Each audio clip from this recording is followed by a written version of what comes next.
They say the city never sleeps, but in one quiet office in Gurugram, something or someone refused to leave, even after death.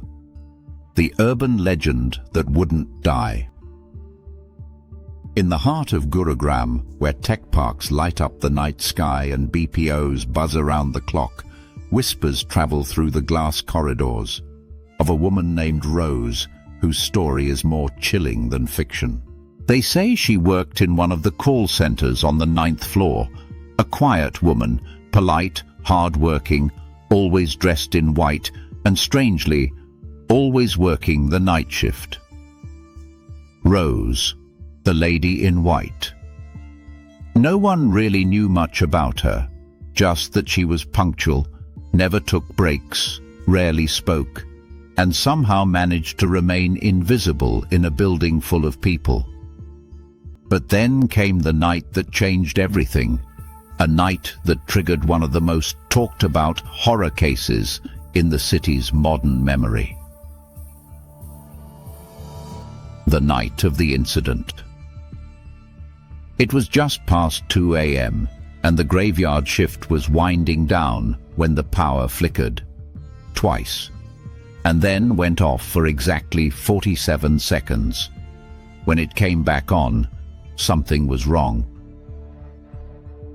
One of the employees, a team leader named Arjun, was found unconscious near the pantry, mumbling something about white eyes and no feet touching the floor.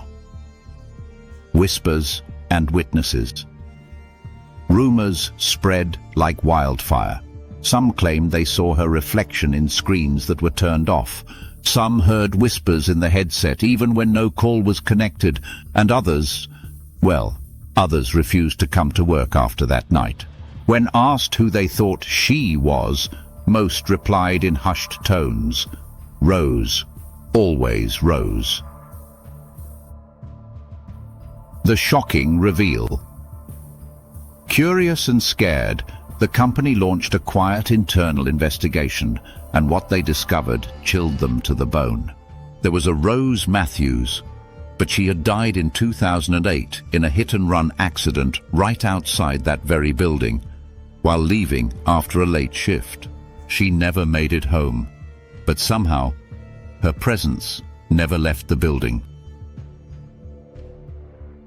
The panic that followed. The BPO struggled to keep it under wraps, but resignations poured in, especially from those working the night shift. HR tried to pass it off as stress, hallucinations, mass panic, but the surveillance footage told another story.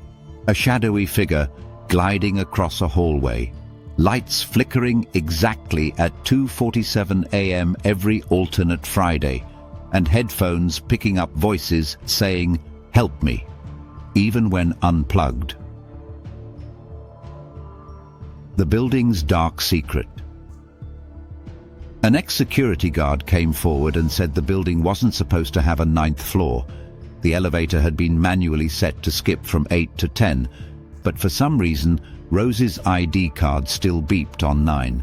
When they checked the blueprints, the original plan showed no 9th floor at all. It was added later, unofficially, and never approved. Who was Rose, really? Some believe Rose was just an unfortunate soul, trapped between two worlds because her death was sudden, violent, and unfair. Others think her presence became stronger with time, feeding off loneliness, grief, and the stress of night workers. A psychic brought in unofficially claimed the place was unsettled, not haunted, but disturbed. The office today. The 9th floor was eventually sealed off, cameras removed, and records wiped. Today, no one talks about it publicly, yet employees still glance nervously at the elevators, and no one, absolutely no one, volunteers for night shifts in that building anymore. The legend lives on. They say Gurugram is India's Silicon Valley, a city of dreams, deals, and deadlines.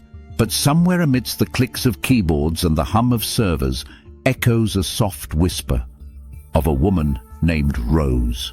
She was just another employee once. Now she's a legend, or maybe a warning. The lady in white, the ninth floor, rose.